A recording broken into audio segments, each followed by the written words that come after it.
Hello? Oh, wow. So much louder without the mask. I was trying to overcompensate here. Okay. I'd like to call this meeting to order. Statement of meeting notice. Adequate notice of this meeting was given to the public 48 hours in advance of the date setting forth the date, time, location, type of meeting.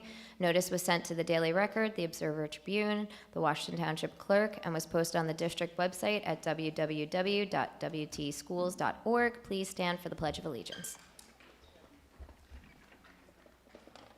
I pledge allegiance to the flag of the United States of America and to the republic for which it stands, one nation, under God, indivisible, with liberty and justice for all.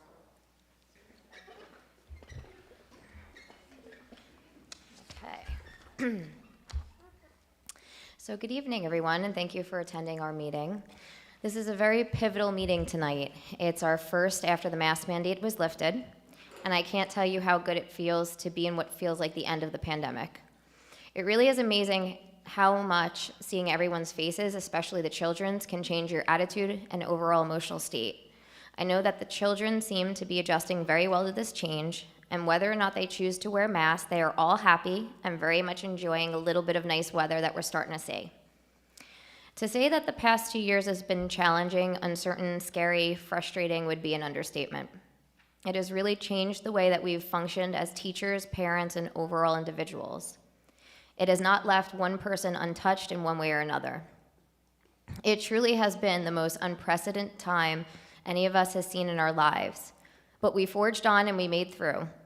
I'd like to thank everyone for their efforts and resilience through it all. Our parents who have been tested like never before have helped their children through it. You are all rock stars, and you should be very proud of the accomplishment and that you survived.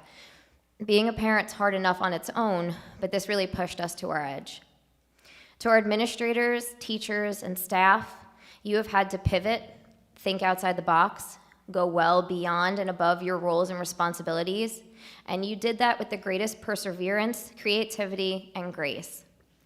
To our nurses who worked insanely long hours, doing way more than they have ever been asked to do before, while being on the front lines and taking care of the children, providing guidance to the parents, and just being an intricate part of our protective protocols, you are true heroes and you have such heart. And to our behind-the-scenes unsung heroes, our bus drivers and custodians, we could not have been in school without your hard work and dedication. To simply say thank you to you all just doesn't seem like enough, so please know that you are all appreciated. I'd like to just touch upon the budget that we'll be discussing tonight. This is always a very challenging item, and certainly over the past few years, it's been even more so with the reduction in state aid. We need to balance out how to move forward and still provide the best education that we can for our children while providing a safe and healthy learning environment. We need to ensure we are efficiently staffed with highly qualified teachers while also showing support and appreciation for all that our talented staff do for the children. We also need to be cognizant of our taxpayers by being fiscally responsible. This is no small feat, and we work very hard to balance it all as best as we can. The most important thing is to keep moving the children forward with their education and continue to keep up with the standards in other competitive districts. I feel strongly that this board, along with our superintendent and business administrator, have worked diligently to balance it all out with this proposed budget. And we have listened to the community for the past few years on areas in our curriculum which needed the most attention.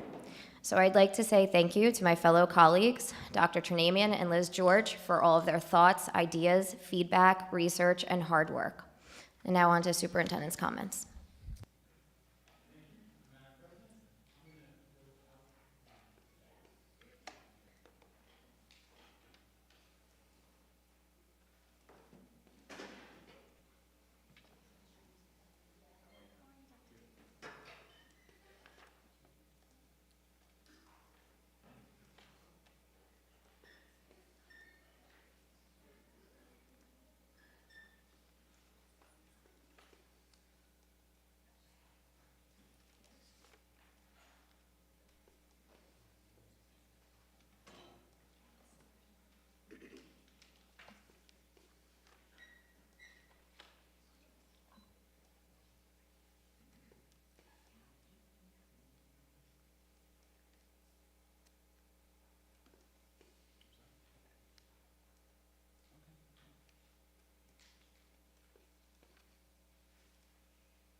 Maybe is it possible just to shut this row?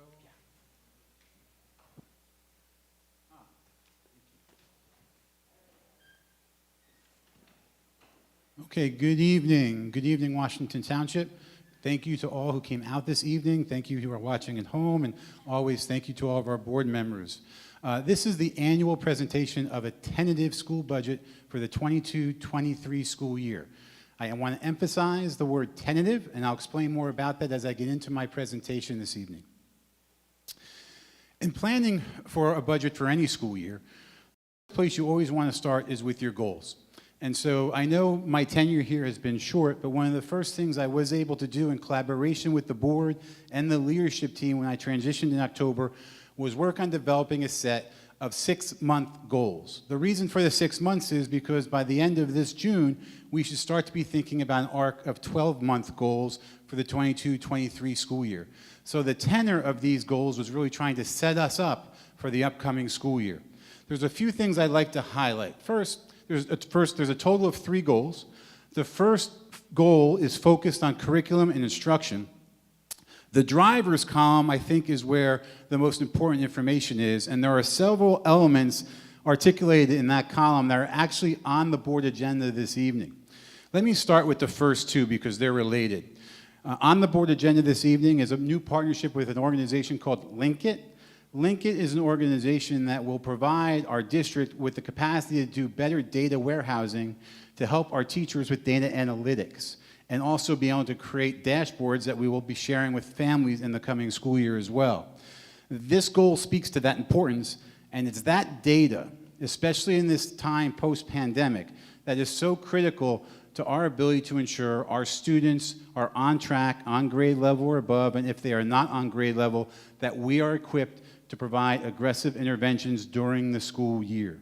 And so the second driver there speaks to the MTSS and INRS process. MTSS is multi-tiered systems of supports. INRS is intervention and referral systems. Those working in tandem, fed by real quality data, is really what positions our teachers, our interventionists, our school leaders to ensure that we're providing our students with the needed supports, especially, this has never been more important than during this post-pandemic time. So I wanted to highlight those 2. The third area there, we are very much on track for launching an integrated pre-K program here at Cuccinella in September. We're actually going to have 2 sections that will open up. I'm proud to say we had over 40 applications, so that remains very much on track. And let me also highlight, I'd be remiss not to highlight the 2 at the bottom there. I know there's been a lot of chatter, a lot of energy. It was part of my transitioning and onboarding, the importance of improving our STEM curricular resources in the elementary schools and beginning to position our district to be able to put on annual STEAM fairs. There are aspects on the agenda this evening, resources on the agenda this evening, that will position us to move in that direction next year. And the bottom column there speaks to our continued investment in social and emotional learning resources. Top of mind for all of us as educators and as family, as parents. There's much concern about the social and emotional well-being of our students post-pandemic, and it's a concern we need to keep top of mind, not only in these next few months, but in these next several years. So Responsive Classroom speaks to our strategy for implementing SEL resources in the elementary schools, and then we are in the process of identifying a school-wide program for the middle school. And what that looks like, I should have more information about in the next couple board meetings. Let me go to the next set of goals. So these are the last 2 goals. Goal number 2, the theme is communication. Goal number 3, the theme is facilities, finance, safety, and health. Under communication, let me highlight that top one under driver. That's speaking to us preparing to launch a new website and mobile app that are synced. We believe this strategy will improve our ability to communicate more effectively to the community about the daily reminders, but also a lot of the good news happening in our schools. We want to be able to get the word out, and by having a more effective website that's aligned with a mobile app, you'll get that information on your phones going forward. At this point, conservatively, I say we're on track to launch that new website before the end of this school year. The work is already well underway. And again, speaking to our agenda this evening, there are resources on the agenda that we'll be looking to partner with to bring on some drone footage, some professional photography, so that we're truly highlighting the beauty of our community on our website where it should be. And then the third goal, this speaks to our facilities, our finance, safety, and health. The first one there on the top driver, dedicated funds for investment in new technologies.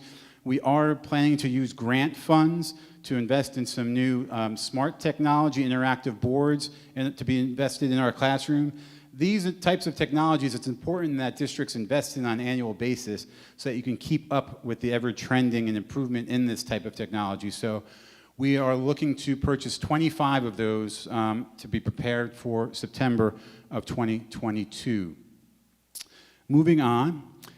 So I wanted to provide you a quick overview of the budget timeline, but before I do that, let me also use this slide to say some much deserved thank yous, because I can assure you our work on this budget did not begin on March 8th. The work on building this budget began back in earnest in early November, late October, and continued through the holidays into January. In January, we actually our leadership team sat together with each principal to discuss their building needs to ensure that we were planning appropriately for the upcoming school year. And then the planning continued in earnest these last 2 months. We got the final number after the governor's address on March 8th. We got our state aid notification on March 10th. And again, a credit to our business office and Mrs. George and her entire team. The numbers that we were planning on dating back to our October were very, very close to what we projected and what we actually received, which made our planning all that smarter. So a big shout out to our business officer and Mrs. George for her efforts throughout this process. It's very much appreciated. And I'd be remiss not to say a quick shout out to our entire leadership team. Our principals and central office leaders have been really keeping this top of mind in their work these last several months. Tonight, March 15th, is when we adopt our tentative budget. It's then submitted to the county office for their approval. Upon receiving their approval, we then have a public hearing at the April meeting when it's then officially adopted.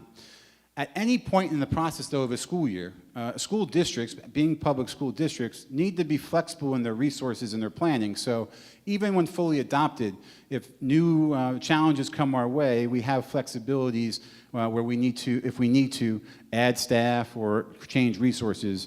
Those are things that still can be done. So projected enrollment. I want to highlight a few areas here.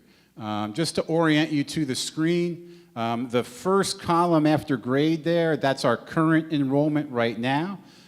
The next is what's projected for the 22-23 school year. So I think it's helpful to sometimes look at these types of tables. If you look at it from the top left, that going right. So if you look at that 191 number, and how that 191 number becomes 191 in our first graders. That's our rising kindergarten class. And you'll see a similar trend as you go down that chart. Now, going to that last column there, that's our projected average class size. Let me say a few words about the average class size and how we generate that number. It's the class size of homerooms. The reason that's important is because throughout the school day, especially in our elementary schools, we also have other classes and resources operating alongside the homeroom class. We have resource rooms that are operating, and we also have throughout our elementary schools an ICR teaching model, also commonly known as a dual teaching model. So there are more, the class size varies throughout the day, is really sort of the main point I wanted to share with you. Now let me highlight a few grade levels for you.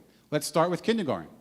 So that kindergarten projected number right now is 14. That's low. We're not yet sure if that's an indication of our kindergarten enrollment may be down, or is kindergarten registration just going slower than in past years. We're going to use the next 6 weeks to determine whether or not that's something that we need to address, or maybe we don't maybe need as many kindergarten teachers there or not. There are many different questions you can ask in evaluating these numbers. Let me also go to second grade. So that number 20, within that grade in particular, across all three of our elementary schools, there is significant variation. So the actual projected class size for homerooms at the Flocktown campus of our rising second graders is 22. The average class size going into Cuccinella is 20, and the average class size at Old Farmers is 16. So there is some significant variance there across those schools, and that's something we're paying very close attention to. We're getting feedback about it, and it's informing our practice. The next piece I wanted to highlight is on 6th grade. So you'll see the 5th grade coming up is a significantly smaller grade than the prior two, 7th and 8th grade. And so we already know that's going to require us to run a 2-house structure as opposed to a 3-house structure. Now, just as a quick aside, because I know there's been chatter in the community about the house structure at the middle school, it has already been decided. We are not going to maintain a vertical house structure where a typical 6th grader would come in, be in a house, and then stay in that same house all 3 years. We've already determined that they'll have variety each year, and I think that's something I heard from the community as part of my onboarding. It resonated with the school, so just want to reassure you, we're listening, and it's informing our practice. Okay. So these next 2 slides, I'm going to talk about some key areas where I think we're still being able to invest in important areas for our schools going forward, even as we're facing a reduction in our state aid. And the next slide, I'm going to talk about areas where we see opportunities where we need to right size to responsibly allocate our resources across our district. I mentioned some of these already, so I'll move fairly quickly. The pre-K hub at Cuccinella, job-embedded professional development for school leaders and staff. All of the variety of initiatives I've spoken to tonight and others that are coming. To do them well, our teachers need ongoing professional development opportunities, and that requires investment and coordination. That type of planning is already underway so that our teachers feel supported with new initiatives that we bring online. We can't expect them to be high flyers, if you would, on using, let's say, the Linked It program on day 1, September 1st. We need to have a timeline for how we're going to help them build that capacity in a smart way. So that's top of mind for us as well as we plan for next school year. I've already talked about the next website there. New coach and professional development for elementary STEM. That's the leadership I referred to earlier. That's on the agenda this evening as well. I think that'll be critical for us to really make significant improvements in that area beginning next school year and not waiting.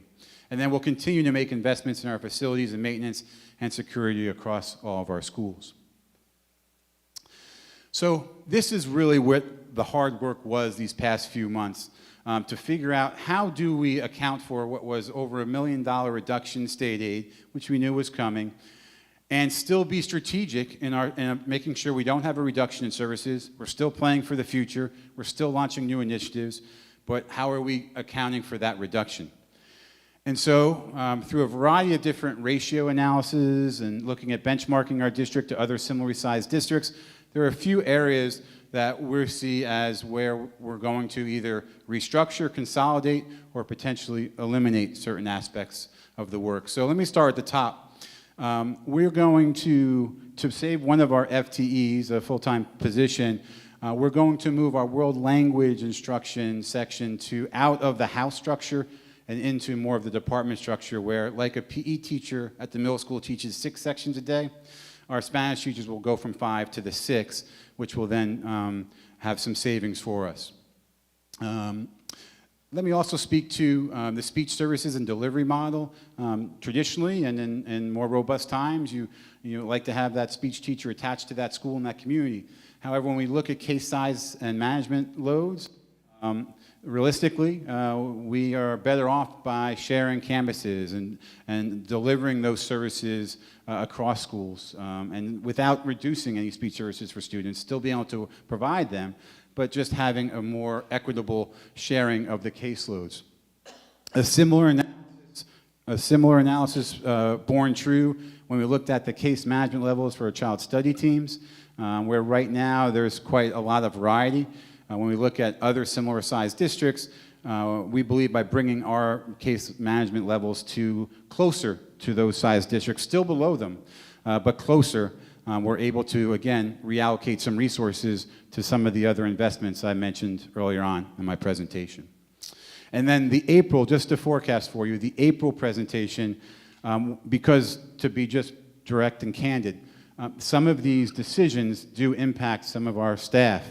And the professional way to go about, I think, talking about this and talking to specific staff members is to talk to them first. And so the reason it's important for us to get this plan in place now, get it county approved, so that we can then have those conversations, and we're targeting early April for that. And then come our April board meeting, which is at the end of the month, you'll see a couple more details here around specifics. Just wanted to preview that for you all. So this is what was driving the last slide. And we've known this has been coming. If there's any good news here is we're almost to the end of it. It was only 2 years after that.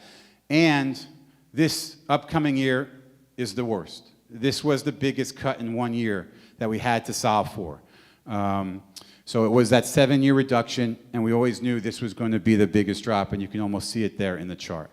Then we have 2 more years after that. So I just thought that was important to share.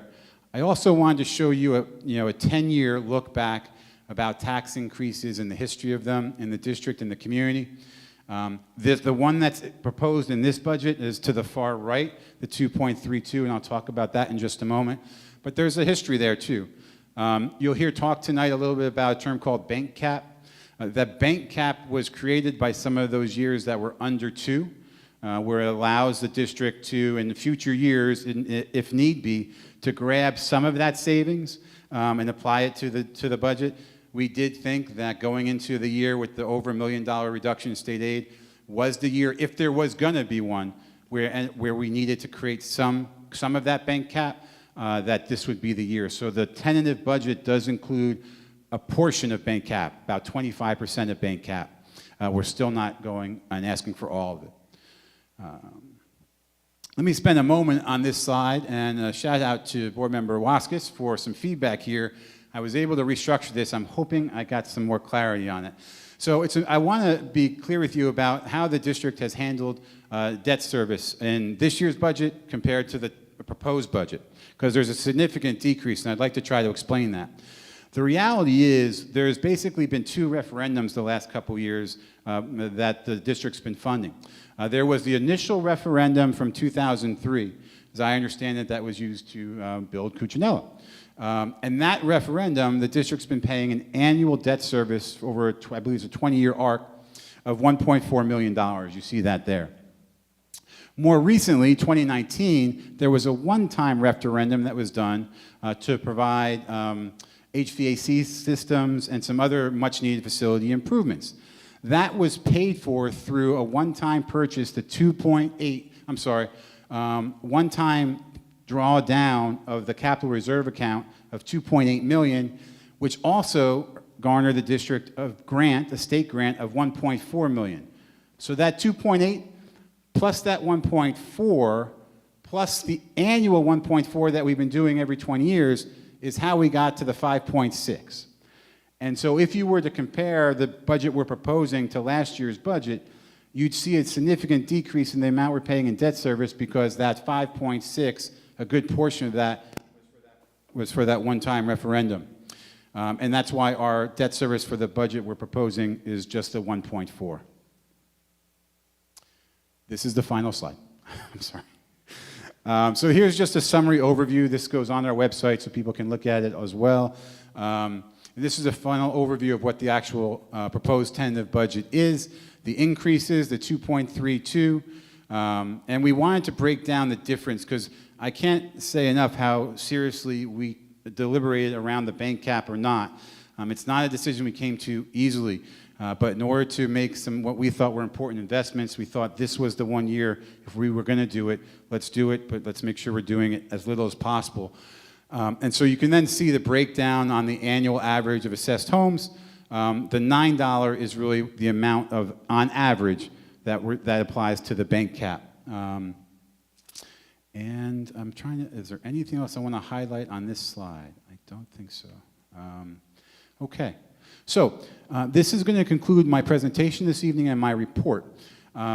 This is not a Q&A session. However, there are plenty of opportunities to have a much larger discussion with me or members of my leadership team about any aspect of this budget. Just please reach out directly through an email. We are now happy to have in-person meetings, or we can always schedule phone calls. We will also have public comment this evening. Public comment will inform this agenda, will inform our planning, and at the end of public comment, I will provide a response and my thoughts about what is shared this evening. I just want to make sure people feel reassured that if you want to have a larger conversation about the budget, that please reach out. We will be responsive. And with that, I'm going to conclude my report. Okay? I guess I should take this.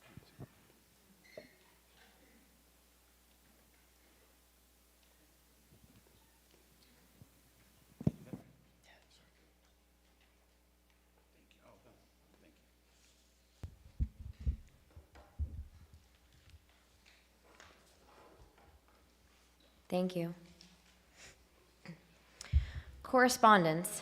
We had correspondence from S. Voorhees, A. Doherty, A. Mesa, C. Anderson, C. Rivera, C. Shotwell, D. Schoenlieber, J. Olmixon, L. Chen, M. Cascioni, M. Edwards, M. Teeling, N. Curioni, R. Waskis, T. Vieira, S. Michaels, A. Wright. Committee reports. Education. All right, Education met on February 22nd. In attendance, myself, Kelly DeMayo, Stephanie Wilson, Rob Waskis, Chad Marcus from Linkett, and Dr. Turnamian. We had a Linkett presentation by Chad Marcus. Chad provided an overview of Linkett and provided a demonstration of the 4 core areas of the platform. These included data warehousing, assessment solutions, Navigator analytics, and MTS and INRS platforms. Chad also presented an overview of the Linkett experience from a classroom teacher's perspective. Report card discussion. We verified with our student information systems that we can edit our current report card to provide both standards-based and letter grades for 4th and 5th grade level. A meeting between central office leaders and 4th and 5th grade teachers is scheduled for the morning of March 2nd to discuss this potential change and receive their feedback. Update on math audit project. Professor Sharon has reviewed various samples of curricular resources and assessment and met with central office leaders and representatives from the high school district. We are in the process of setting up a calendar for the professor to visit classrooms and meet with teachers no later than the middle of March. Update on the reunification plans and professional development. The district will contact Priority of Life Training to provide safety, team, school level, and district level training about unification plans and additional professional development activities. BenQ Board's discussion.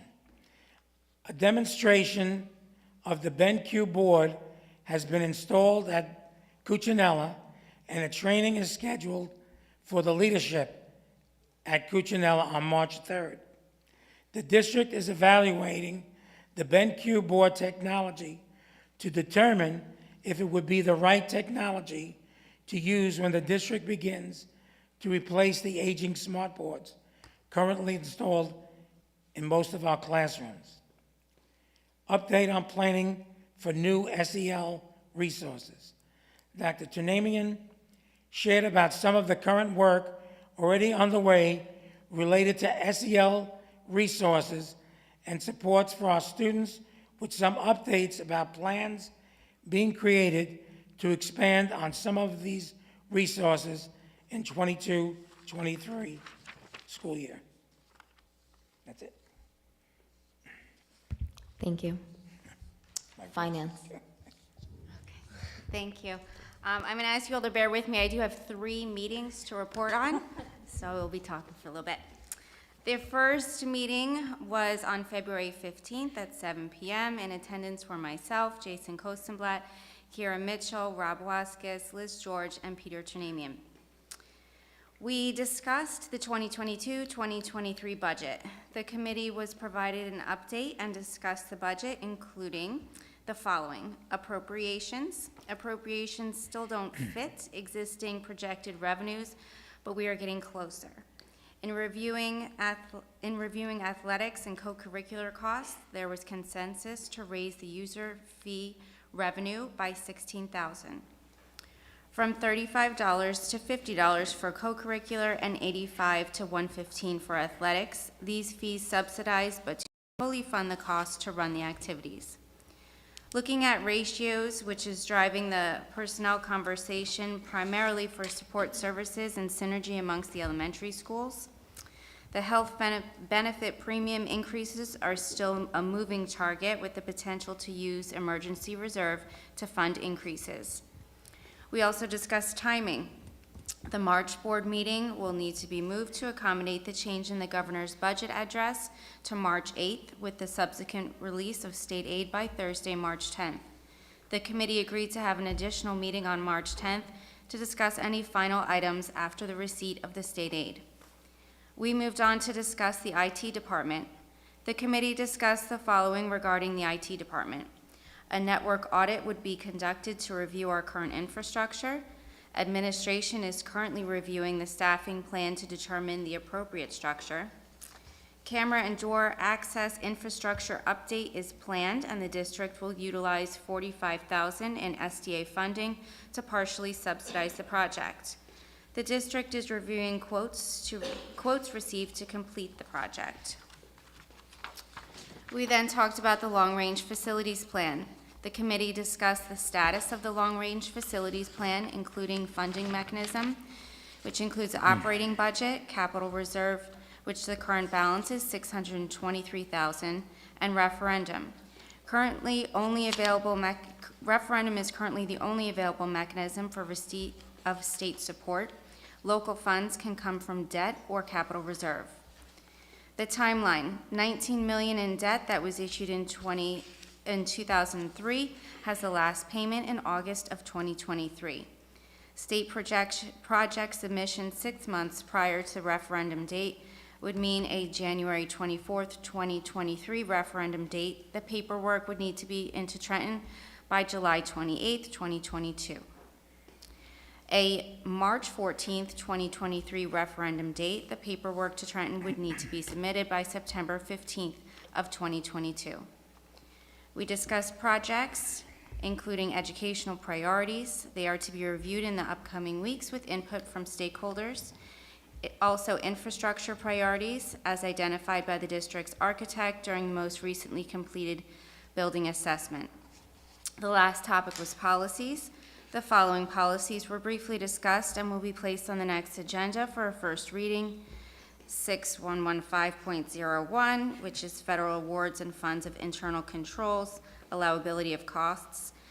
6115.02, federal awards and funds, internal controls, mandatory disclosures. 6115.03, federal awards, funds, internal controls, conflict of interest. And 6311, contracts for goods or services funded by federal grants. The next meeting of Facilities and Finance was on March 1st, 2022 at 7:30 p.m. In attendance were myself, Jason Kostenblatt, Kira Mitchell, Rob Waskis, Liz George, and Peter Chanamian. We were discussing the 2022-2023 budget. The committee was provided an update and discussed the budget, including appropriations. The budget was still being developed with the 2% tax levy increase and the anticipated $1 million loss in state aid. There has been additional information obtained regarding the decrease in state aid, but the actual number will be received the week of March 7th. Utilizing the 2% increase in the general tax fund levy, there would be an approximate average annual increase of $119, given the new rateable information provided by the township. Requests are still being modified to balance with the available revenues. Those requests are getting closer as departments are refining their budgets. The administration commented that the difference is approximately $130,000. Ms. George shared that the health benefit increase has been finalized at 5%, which is less than the original projections. Dr. Chanamian discussed the possibility of using 25% of the banked cap to fund a STEM coach position. There was discussion regarding the tax impact of such an approach. Utilizing the full $461,000 would add an additional $36 to the average annual increase, therefore 25% would be $9 for the year. The committee reviewed a year-over-year cost center comparison, and there was discussion regarding what was driving the major increases and decreases. The committee will meet again on March 8th, once the state aid numbers have been received.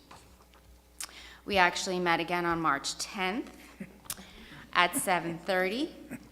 In attendance was myself, Jason Kosenblatt, Kira Mitchell, Rob Waskis, Liz George, and Peter Chernamian. Again, the topic of discussion was the 2022-2023 budget. The committee was provided an update and discussed the budget, including appropriations.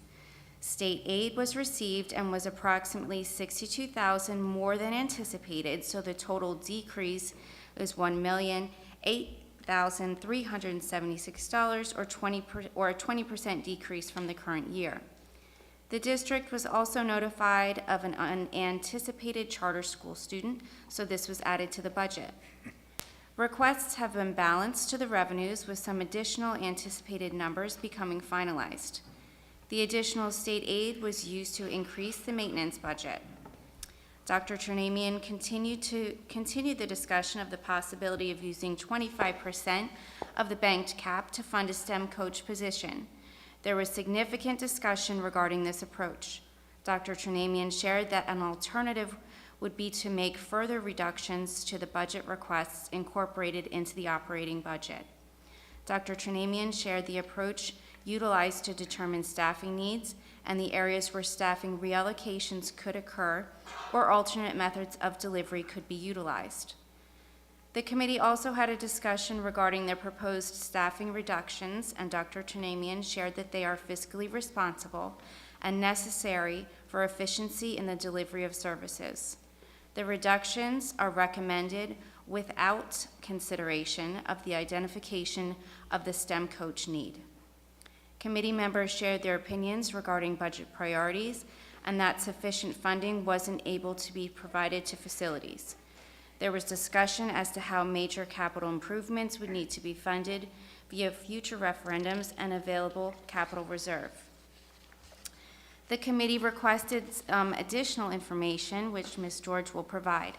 She indicated that she would share additional documents related to historical revenue, banked cap, and spending comparisons. Thank you. I am done. Thank you. Personnel Committee? All right, personnel met on March 3rd. In attendance, Kira Mitchell, myself, Jill Mercerino, Cindy Ruggiero, and Peter Chernamian. We have 3 job descriptions up for first read: technology coordinator, technology support technician, and director of curriculum and instruction. 3 new job descriptions will be, oh, I said that. All right, the technology coordinator position is a new position and designed to create leadership position dedicated to the technology department. The support technician position is being revised to report directly to the tech coordinator's position. The director of curriculum and instruction job description is designed to better articulate the roles and responsibilities of central office leadership in the supervision and oversight of curriculum and instruction across all schools. We discussed sick leave bank. The committee discussed the benefits of establishing a sick leave bank and how it would be appropriate to be considered during the next round of negotiations. We also discussed a new IT vendor solution, PegNet. The committee discussed the benefits of partnering with a new vendor, PegNet, to provide additional support and resources to our IT department by assisting with the overall management of our network systems and devices. PegNet will also conduct an audit of our current systems and make recommendations related to potential system upgrades toward greater efficiencies and cost savings. The committee discussed the hiring process for the new IT coordinator position. 27 applications were received, 7 candidates were invited for the first round, and a finalist was invited back to the second round. Next, the committee discussed the potential value of creating a STEM math coach position to provide greater support and oversight in the implementation of STEM and math curricular resources, including the implementation of school-based STEM fairs. To fund this new leadership position, the committee discussed the possibility of using 25% of the available bank cap. In addition of a new elementary STEM curriculum being written this summer, the district has put aside $10,000 to fund new STEM curricular resources. Update on Old Farmer's principal position. The committee discussed the hiring process of the new principal for Old Farmer's School. 58 applications were received. 9 candidates were invited in for a first round of interviews this past week. A second round of interviews will be scheduled for later this month, after which the finalists will be invited for a third and final round of interviews. Faculty, community members from Old Farmers School will be included in the second and third round interviews. That's it. Thank you. Communications? The Communications Committee met on Tuesday, March 8th. In attendance were Stephanie Wilson, Cindy Ruggiero, myself, Jason Kostenblatt, and Peter Terminanian. First, we discussed committee goals and objectives. We discussed defining our work and overall purpose. One goal of the committee that we discussed is how our work can focus on highlighting improvements in our district and how we have responded to concerns to help better the brand of our district and our schools. The committee also discussed the importance of the new website and mobile app to further improve our communication with the community. The second item on the agenda was the length of public speaking at Board of Ed meetings. The committee discussed the merits of considering extending the time of the public comment. The committee did generally agree it is best not to go back to the Q&A format. The committee did agree with being sensitive to a hard stop and did want to ensure the community that they are always welcome and that they are welcome also to follow up with the district administration for longer discussion about any concerns via phone, teleconference, email, or in-person meeting. The third item on the agenda was regarding an updated website and mobile app launch. At that time, Dr. Ternamian had shared with us a preview of what we can expect the website to somewhat look like. The committee discussed approval for a vendor to provide us with drone footage and professional photography, which is included on tonight's board agenda. We plan to schedule this work to occur in mid to late April to capture our community in full bloom. Training for central office leaders has begun on the new communication system. Lastly, we discussed talking points about the budget. The committee discussed strategies for ways to communicate priorities to the community about capital improvements in our schools in the coming years, inclusive of this upcoming budget. Thank you. Thank you. Okay, so we're going to go to public comment on agenda items only. Just as a reminder, you can approach the microphone, state your name, your address. You will have 3 minutes to make your statement. If you're not done at the end of 3 minutes, you will have a second chance to speak after everybody else gets their first chance to speak. Are there any comments on agenda items only? Go ahead.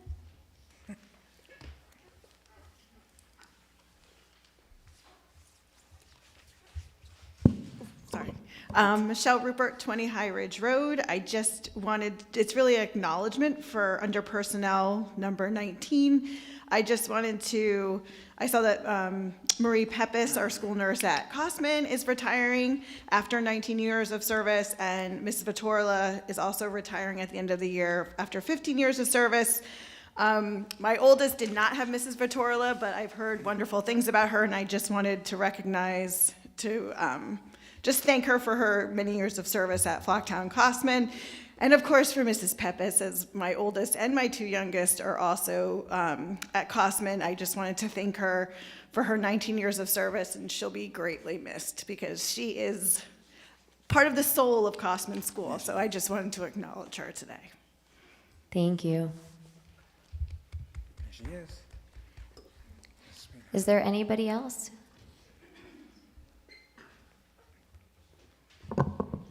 John Oldmixon, 194 Fairview. I just wanted to thank you for going over the tentative budget presentation. I'm excited about some of the investments that are going back into the school district. I was wondering if you can actually elaborate a little bit on the Link It program. I do a lot of data analytics for my job, and I understand the importance of good quality data.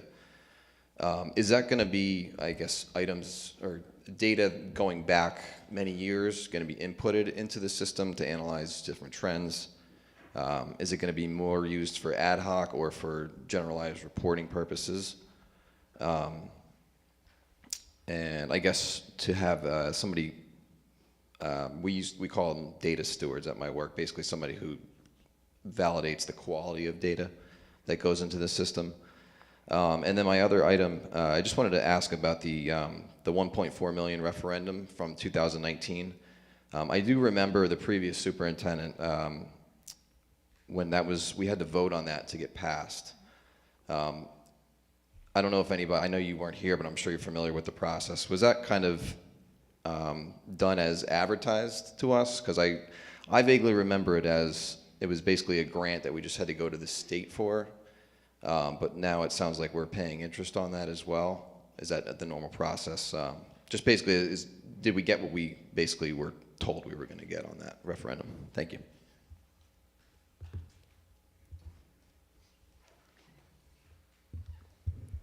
Do you want to see if there's, yeah. Is there anybody else who has public comment on agenda items?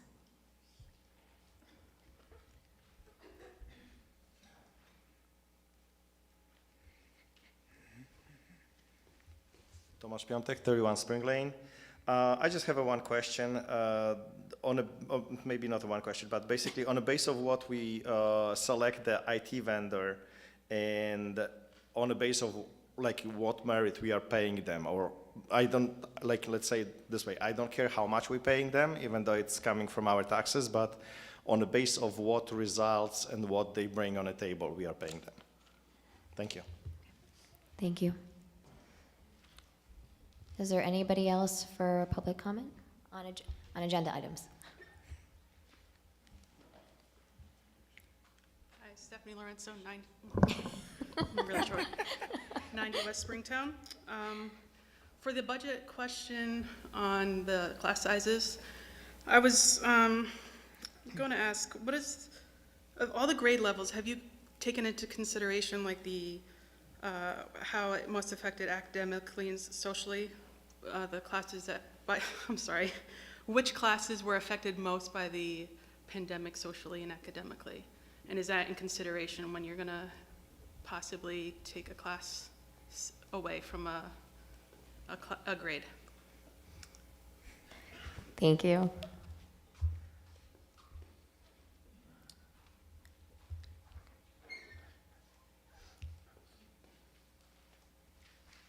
Hi, Lindsay Succi, 79 Black River Road. I just wanted to also say that we are so grateful at Old Farmers for Mr. Shula, and we are so grateful to his service.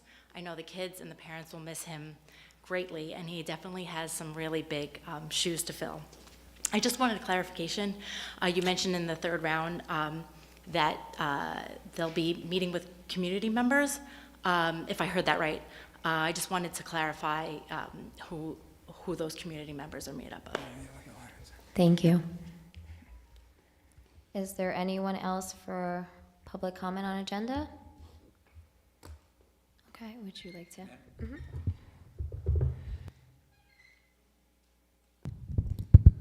Okay, good evening. I'd like to provide some responses to the various public comments that were just shared this evening. I'll second the congratulations to Marie Pepis, and it is a huge loss to our district. And I'll share also my appreciation for her when we get to that moment in the agenda this evening. John, let me talk a little bit about Linkit, if I could. So it's essentially a one-stop shop for our teachers to go for the variety of different assessments that we use in our district. One of the most common assessments is the MAP assessments that we use 3 times a year as a formative assessment. That will then be housed in Linkit, but then we also have benchmark assessments that our middle school uses and our other content areas use. They will also be housed in Linkit. So it just helps build that sort of one-stop shop. Your question was right, was a good point about how far back. We do tend to load and upload data going back several years. Right now, we're debating, is 5 years the right answer there? We haven't fully landed that, but we are going to be loading historical data into that.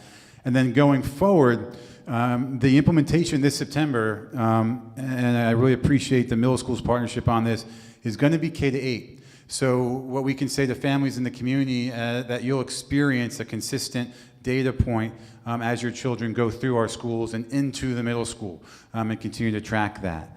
I think I just want to share 2 other points about the Linkit piece. What we'll be launching more formally, even though it started this year in September, is universal screening protocols. So all students 3 times a year will get assessed in math and language arts. That will be housed in Linkit. But then prior to the pandemic, a more traditional approach to identifying students in need of intervention was to put it all on the teacher to do a referral. That was the traditional INRS process. By having universal screening protocols in place, we're going to have that data ahead of us where we're going to know who needs interventions on day 1 and can provide those interventions day 1. So in planning for September 1st, the first day of school, our 3rd round of assessments this June, that data will be used to identify students in need of intervention in September, and we'll be able to launch our intervention services early into the school year, where in a more traditional school year, it's not uncommon for districts to maybe not get their intervention services up until October because they're waiting for data. We won't need to wait. We'll be able to adjust more. So Linkit is really giving us all of those resources. And the last thing I'll say too is right now, because so much of our data from our assessments is housed in Google, the teachers are working twice as hard. They're not only doing the data entry, they're then doing the analysis, and then they're doing the action planning. Linkit will do the data entry for most of it, but then we'll do the analysis. So they'll have the analysis in front of them, so they'll be able to spend majority of their energy on the action planning. Like, what do I do and how do I update in my lesson plans and so on. You asked a question about the grant and the referendum. If I could defer, Ms. George, would you mind sharing a comment or 2 about that? Thank you.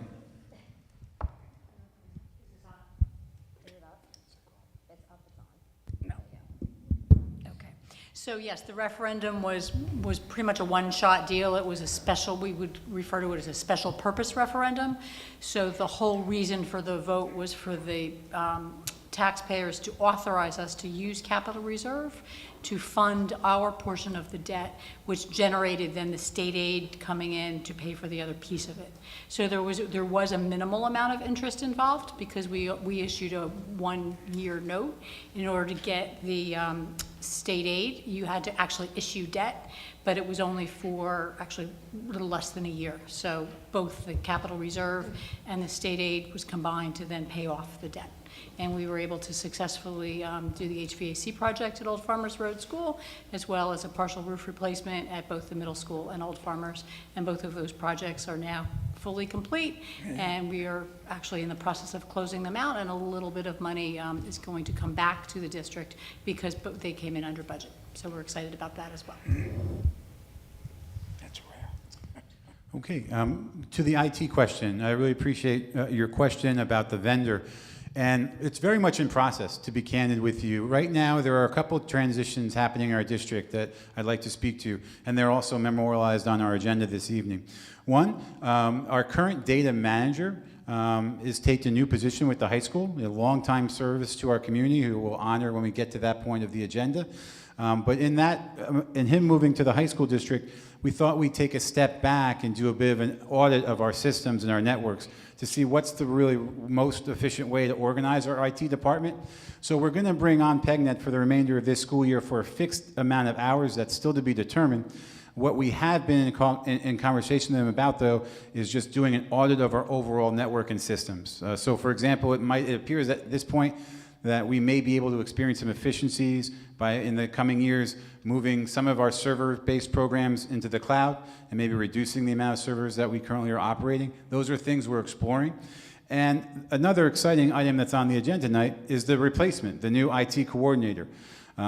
The profile of person who we were able to attract with this position comes with a more teaching and learning background and professional development expertise, who will be more focused on supporting teachers in the classroom with using the new BenQ boards, LinkKit, and other resources. And then we'll need to work with her to determine if there'll be a need for additional support to manage our network, to manage the back-end part of our network. And so that's what we're looking to solve for in the next coming months. And the vendor's proving to be an effective partner in that work. I believe I spoke to all of those questions. The class size question, the question about equity, consideration of impact in determining class sizes, it's all being considered. And what I mean by that is by using the data I've referred to already and using more of it going into the next school year, we'll better know how to organize our Tier 1, our Tier 2, and our Tier 3 services in our schools.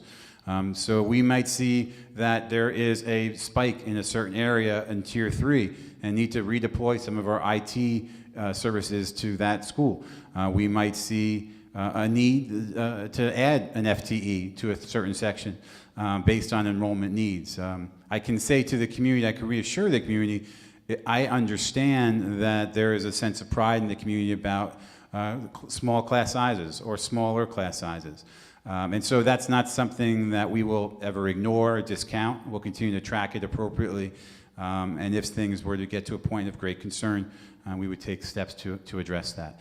I just am of the mind right now in March and planning for September, there are still too many moving parts to make a final decision, specifically kindergarten registration and potential other needs that may come up as we get more data about our students' needs. Old Farmers. So the last time those notes occurred, there's been some significant developments. We've had our first round of interviews conducted. We had 10 candidates interviewed, and we've already identified 4 finalists. We've set aside next Tuesday for a large committee process to interview those 4 finalists. That committee currently includes 3 parents who were identified through partnership with the PTA president in the school community, and the principal of Old Farmers has been very helpful in not only giving us feedback and giving us access, but also identifying the right teacher representatives to be on the committee. And so after that second round, we'll make a determination of whether or not a third final round is needed or if we have a finalist. But I think there is excitement about the candidates that we've already identified. So we're well underway to identifying our new principal for Old Farmers. Thank you. Approval of minutes. I'd like a motion to approve the February 8th, 2022 regular meeting minutes. Have a motion? Second? Second. Thank you. Any discussion? All in favor? Aye. Any abstentions? Any opposed? Okay. It is hereby moved upon recommendation of the superintendent that the Board of Education approve the following. Education. Education would like to move items 1, 2, and 3 on the agenda. Pause here for a moment. of course. Just to provide the update, this is, I think, the appropriate time on the HIBs. We've had a total of 8 HIBs since our last board meeting. 5 of them were unconfirmed, 3 of them were confirmed. And we currently have 3 open investigations.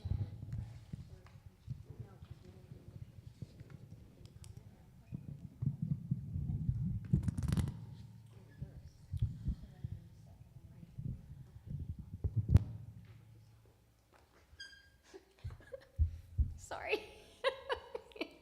It's okay. Can we get a second before Dr. Second. Tanamian? Thank you. Now you may comment. It's okay.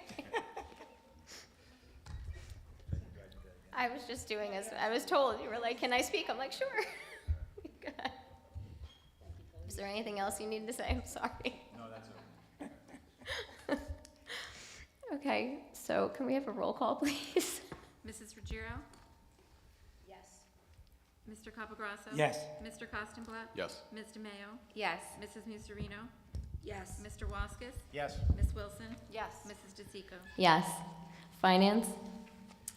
Finance would like to move item number 4 on the agenda, a motion to accept with gratitude the following contributions. A, from Life Touch Shutterfly to be used for educational programs as follows: $2,126.43 to be used at the Cuccinella School, $1,107.01 to be used at the Flocktown Cosman School, $711.79 to be used at the Old Farmers Road School, and B, $2,126 from the Cuccinella PTO to be used at the Cuccinella School for classroom teacher grants. Second? Second. Third.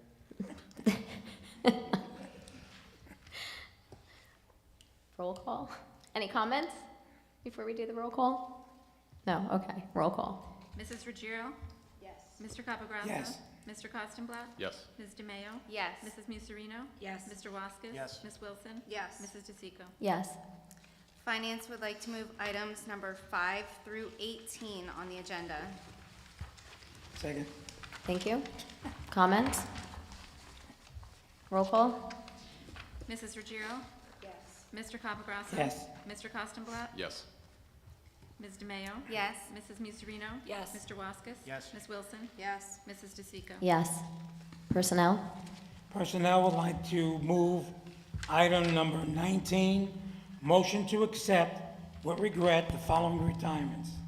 Joseph Schula, Principal, Old Farmers Road School, effective August 1st, 2022, due to retirement after 12 years service in the district. Marie Pepys, nurse, Flocktown Cosman School, effective July 1st, 2022, due to retirement after 19 years of service. And Elizabeth Vitola, teacher, Flocktown Cosman, effective July 1st, 2022, due to retirement after 15 years service in the district. Can I get a second? Second. Thank you. Comments? Thank you. So just, if you haven't had a chance to see the letter I sent to the Old Farmers Roadhouse School honoring Principal Schula, I'd encourage you to take a look at it. His years of service here were distinguished, and really, we owe him a debt for the wonderful legacy that he helped build there with some extremely talented teachers. And so, Joe, we wish you all the best. While unfortunate that it was due to the pandemic, I did, due to the pandemic, have an opportunity to work pretty closely with Nurse Pepys, and so I understand from firsthand experience her great value to the community, and deeply honored by her many years of service here, and we wish her all the best as well. And while I didn't, unfortunately, have an opportunity to work too closely with Ms. Vidrola, I do fondly remember her kind welcome of me to this district, and know that this is something that we congratulate her on, this milestone in her career, and wish her all the best.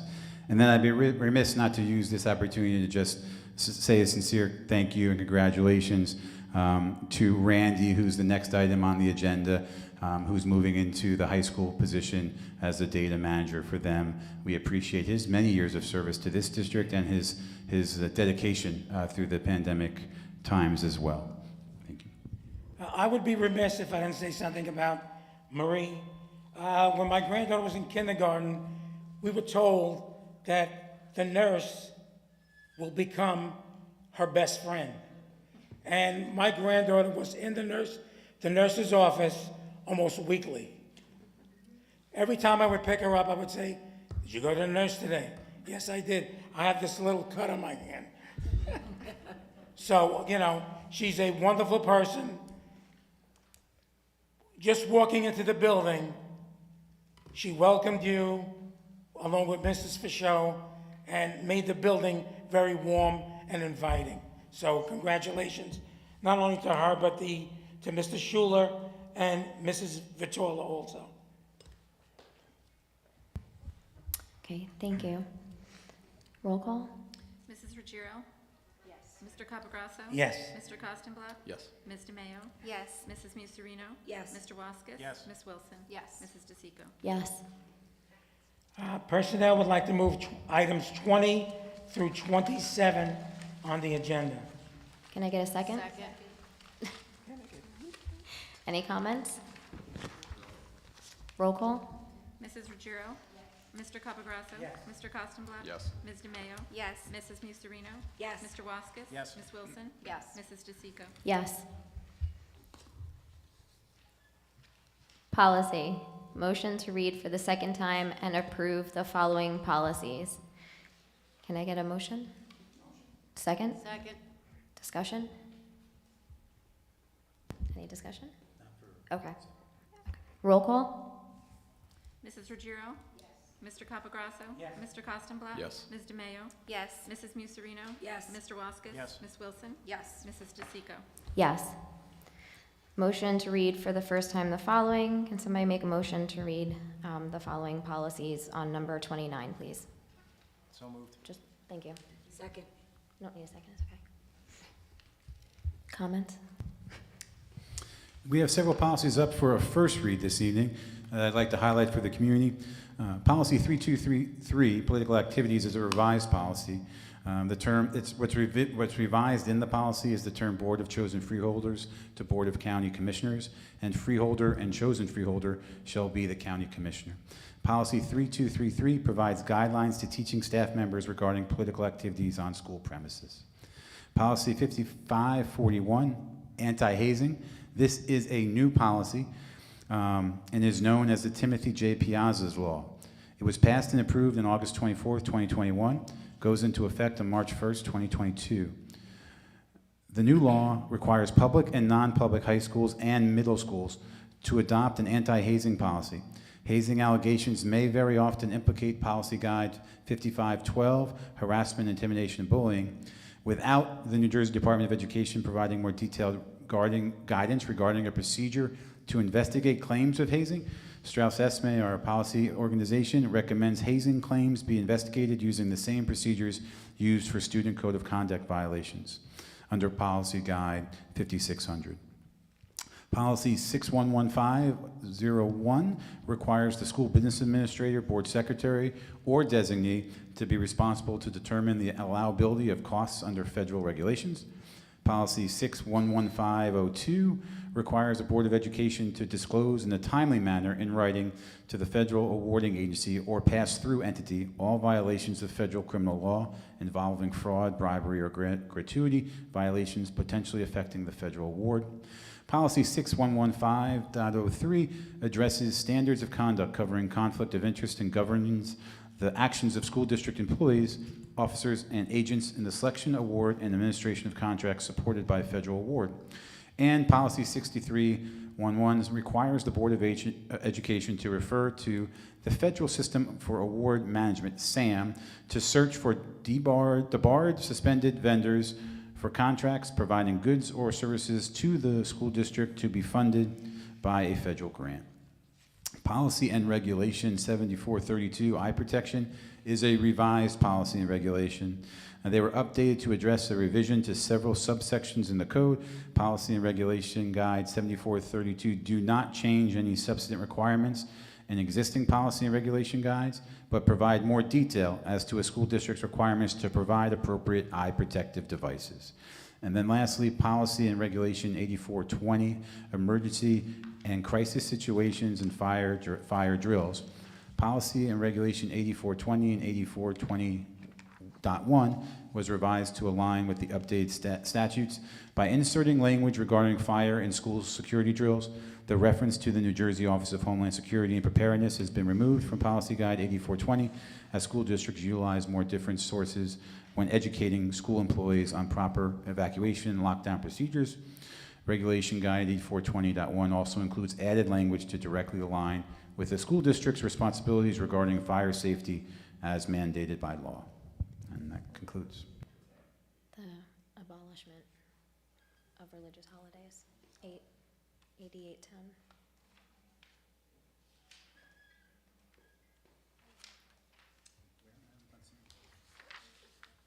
Do you not have it on yours?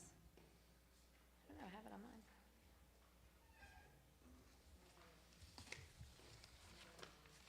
Liz? 8810. There's an abolish, the last one to abolish, but there was no backup.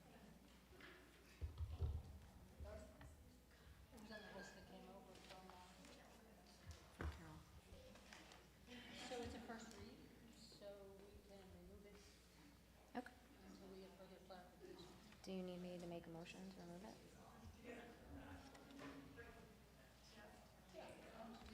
Okay. Since it's a first read, I'd like to make a motion to remove policy 8810, religious holidays, from the agenda until we have more information on that. Second. Thank you. Roll call? She said. Yeah, just all in favor? Fine. All in favor? Aye. Any opposed? Okay. It's been removed. Any unfinished business? Yeah. New business? Okay, public comment. Same rules apply as before. Anybody like to come right up?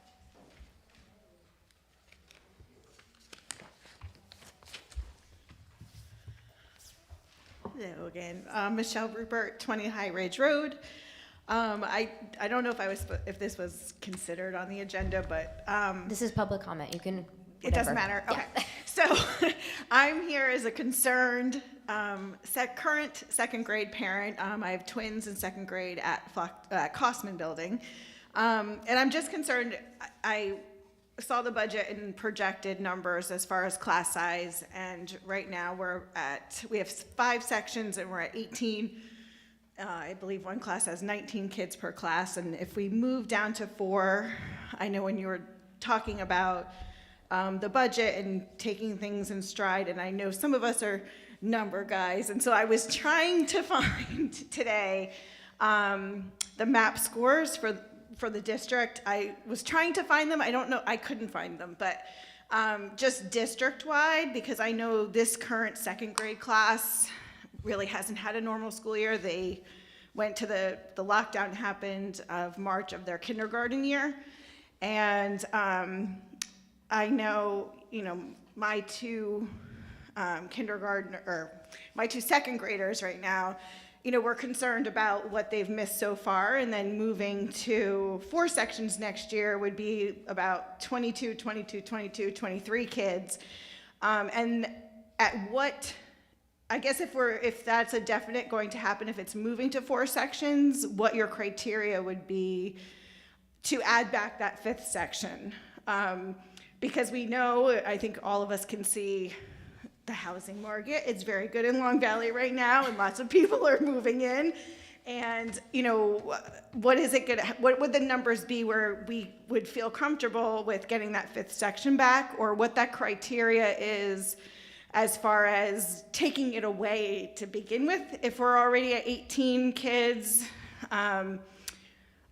test scores, can we find what the average, how they are doing as a second grade class, especially with the pandemic issues? Are they, I think it's maps that they take, are they at grade, is the majority of the grade itself in this specific school at or above grade level? Can that be, taken in consideration?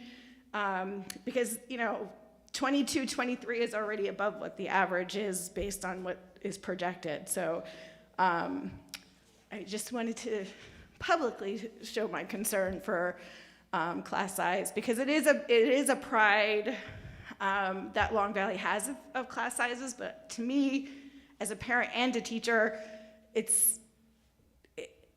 class size matters as far as their level and their education and instructional time. So it is a concern. Thank you. Next for public comment.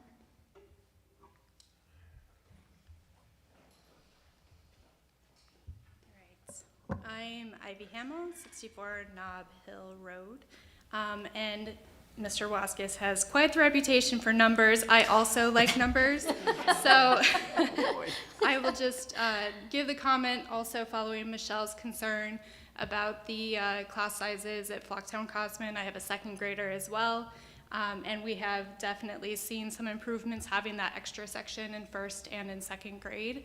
So if you take the two extremes, so we have Old Farmers with 16, we have Flocktown Cosman with an average of potentially 22, that's a 27% difference in each classroom, right? If we add that extra FTE and we have now 5 sections for that class, we bring that difference down to 11%. So I would like to just bring that to your attention, and also just considering that we're setting our children up for equal success, not just depending on what school they happen to be going to, but also our educators, and setting them up for success for having reasonable class sizes across the district as well. That's it. Thank you.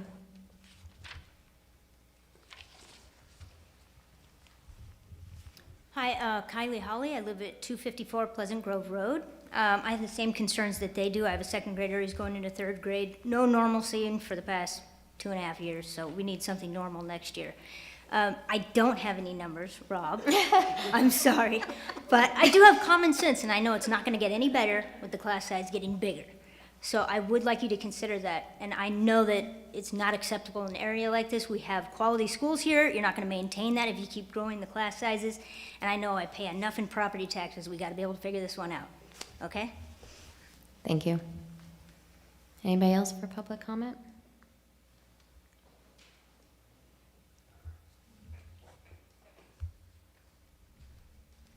Hi, Kristen Reeby, 23 Blackberry Place. I also like numbers. I wrote a lot of numbers down, which is why I have my paper. I more had questions, Dr. Tranim, about the numbers on your slide. So I'm also speaking about the second grade class size. So you stated there was 215 students in second grade right now, but 190 projected for next year. So my questions are, where do we get that 25 student drop from? If anything, I see more students coming to Long Valley, especially in that age range. These are parents who are moving into the district, so their kids are going to be in the district for the rest of the time. That loss of 25 kids is also one whole section, but rather, and the 25 kids is going to be spread throughout the district for the 3 different schools, but we're not taking a section away from every different school. I think the proposal is to take it away from the current Cosman second graders when they go to Flocktown. So they seem to be disproportionately impacted in a negative way by losing that section. So that was my first question, I guess, the cause for the decrease. And then do we have a projected split by school of where that less than 25 children will be coming from? And then to follow on Michelle's question, what if that drop doesn't happen?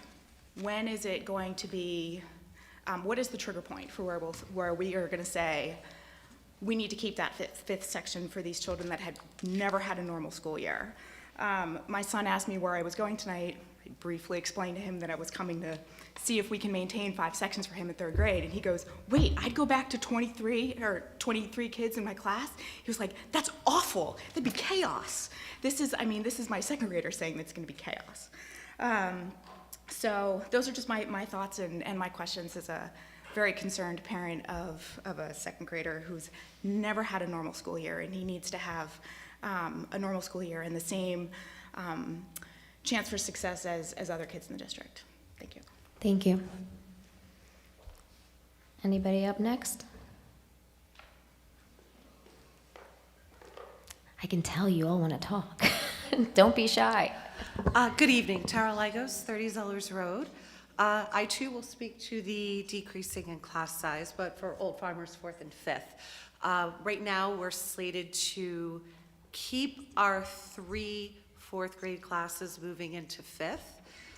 And I personally have 24 4th graders, with 2 being pulled out, leaving me with 22. Keep in mind that these are youngsters with their 2nd and 3rd grade years dramatically impacted, and I dare say, while I completely agree that 2nd grade really needs, a normal, for whatever that is, school year, so do our incoming fifth graders. All children do. So I would just ask the board if perhaps with this big push on social emotional learning, which I wholeheartedly support, as well as given the COVID gap, if you will, not just to limit the decision of decreasing class sizes to MAP scores, but to really take in account the whole child, and I know everyone's whole child, but it plays a real part. It plays a real part, from behavioral concerns, kids learning how to do school again. Anything above 20 is a lot, even again with the special education pullouts put in. Even if it's just for the next couple of years to get these kids really where they should be, I believe that we'll do the right thing. And as a teacher, a proud teacher and a proud product of the school system, and a proud mom of successful children, I know that you'll do the right thing. But let's not just limit these kids to the numbers. Mr. Waskis, I know you don't, but I know you're clearly the numbers guy. Let's take it all into consideration. And I'm not sure which one of you mentioned, there's nothing easy about educating. There's nothing easy about being a parent. But let's come together and do what's right by these kids, and thereby helping the educators, giving the kids the best education as possible. So to recap, I would kindly and respectfully ask if the board would consider taking our 3 fourth grade classrooms at Old Farmers and creating a fourth, fifth grade classroom, if that makes any sense. Thank you. I'd be happy to address any questions or concerns. Thank you. Thank you. Okay, anybody else for public comment? Okay, over to you. Okay, so there's clearly a theme in the public comment for the end of the evening, and it has been received. But let me give you, I want to try to respond to some specific questions. There was this question, what's the criteria there? What's the criteria? And I want to be transparent with you, there is no hard, fast criteria. Generally speaking, when you move into the 3rd, 4th, and 5th grade levels, class sizes in the low 20s is generally more acceptable. I understand we're pandemic times and everything needs to be reconsidered. And we also have to be honest and candid about some of our budget challenges, but that's the most honest answer I can give you is there's no hard, fast criteria. There was a question, though, about when and timeline. This is a timeline. There's a reason this is a tentative budget tonight, and this is a public meeting, and there's a public hearing in April. And our numbers will get smarter and cleaner by April. From my perspective as an educator, the best time to make these final decisions is the springtime. What I mean by that is the worst case scenario is to make the decision in August.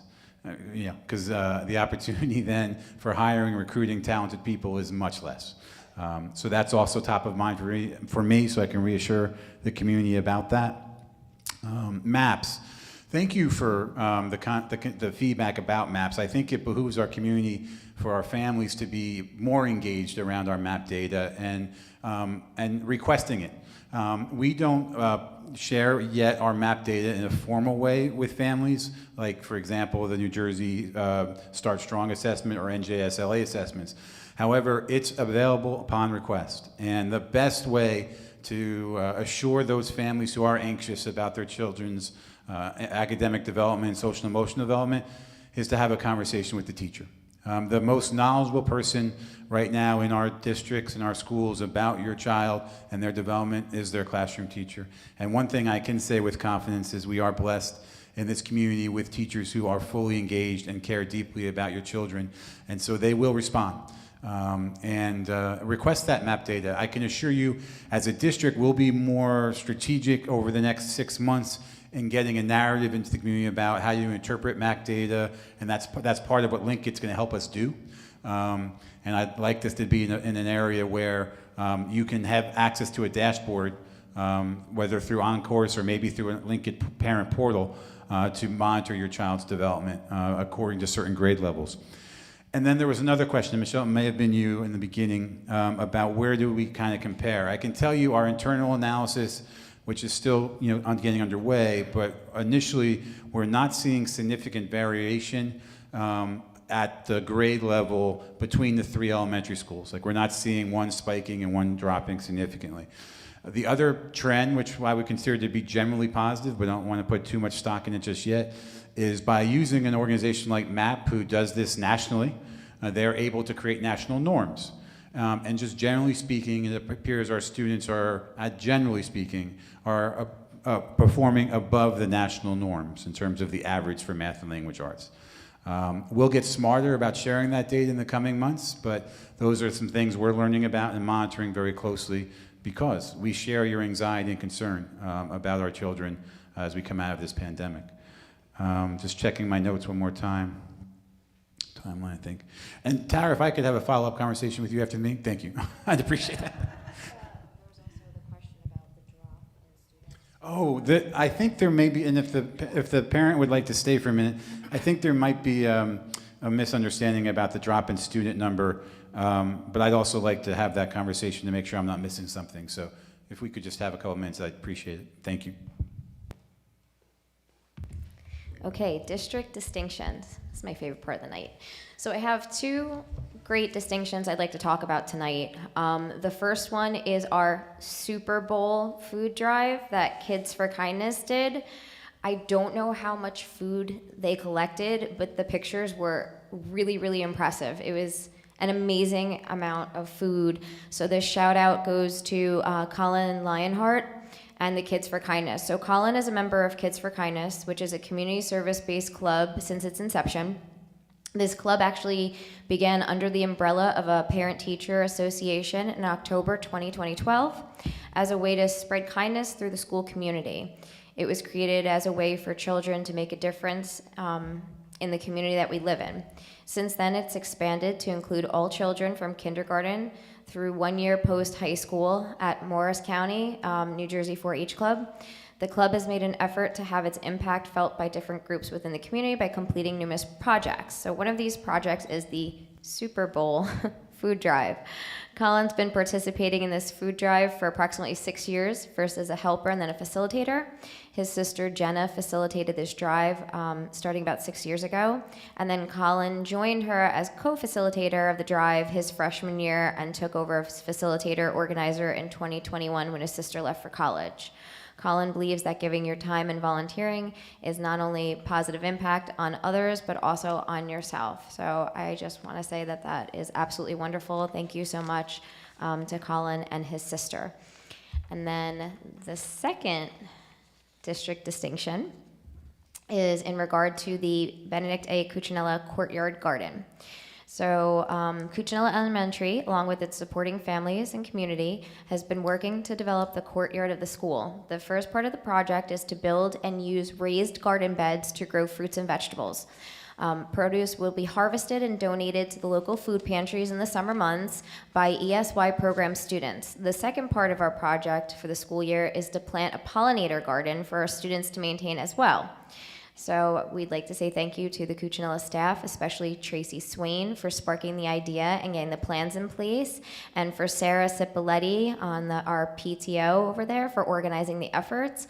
For more information on our project, businesses, organizations supporting our endeavor, and how you can help, you can visit https://www.cuccinellapto.org/courtyard garden. And that is that.